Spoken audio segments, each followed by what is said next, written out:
God bless. The wizard sat quietly in the dim light of evening, remembering old stories told by unusual people.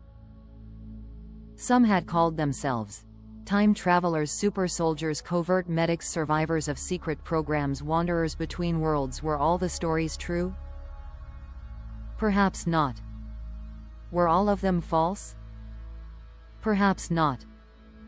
The wizard had learned that stories often carry truth in symbolic clothing. And one story returned to him now. The combat medic's tale. A man once claimed he had served in a strange wartime unit. Not merely saving lives on the battlefield, but retrieving what remained after battle. Not medals. Not weapons. Not intelligence papers. But DNA. The smallest signatures of a life once lived. He said there existed a chamber where damaged bodies could be restored if enough of the original pattern remained. A place where time itself seemed negotiable. Where death, sometimes, could be delayed. The wizard did not know whether such machines existed. But the idea gripped him. The problem of mixed fragments. The medic had spoken of a deeper problem. Chaos in war leaves little neatly labeled. Sometimes fragments from several people were gathered together. And when the chamber was activated, unexpected forms emerged. Bodies braided from more than one source.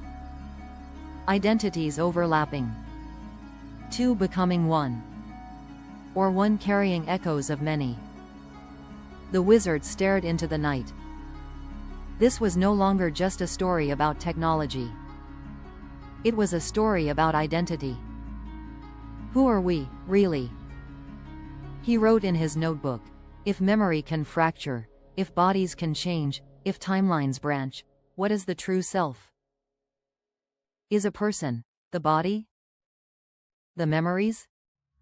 The soul? The choices made now? The thread that remains through all change?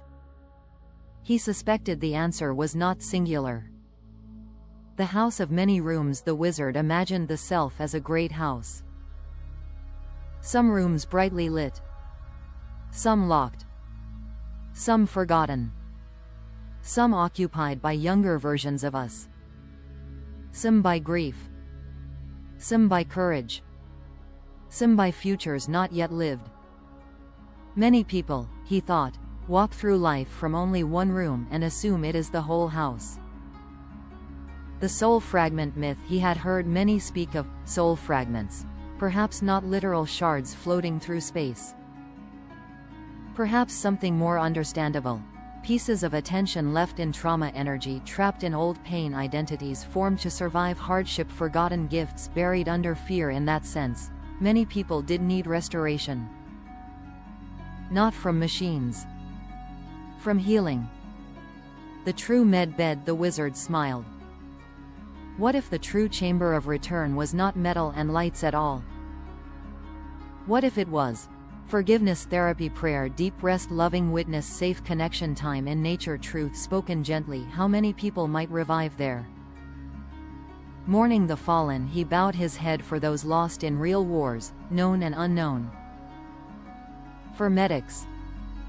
For civilians. For those never named. For those who returned outwardly alive but inwardly scattered. He wrote, every age creates casualties. Wisdom is measured by how we help them return. The Siamese Symbol, the strange image of two lives in one form, stayed with him. Then he understood it differently. Many people already live that way. Duty and desire, fear and hope, past self and future self, wound and healer. Perhaps the task is not always separation. Sometimes it is integration.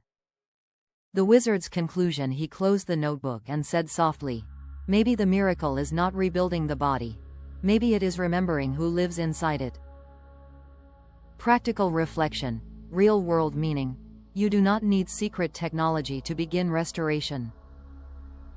Try asking, what part of me is tired? What part of me is still afraid? What part of me wants to live now? What old story am I ready to release? That is advanced medicine too. Final entry: we are not only flesh. We are memory, meaning, and motion. And then one last line. Some returns happen in chambers of light. Some happen quietly in the human heart. God bless. Robert Colee.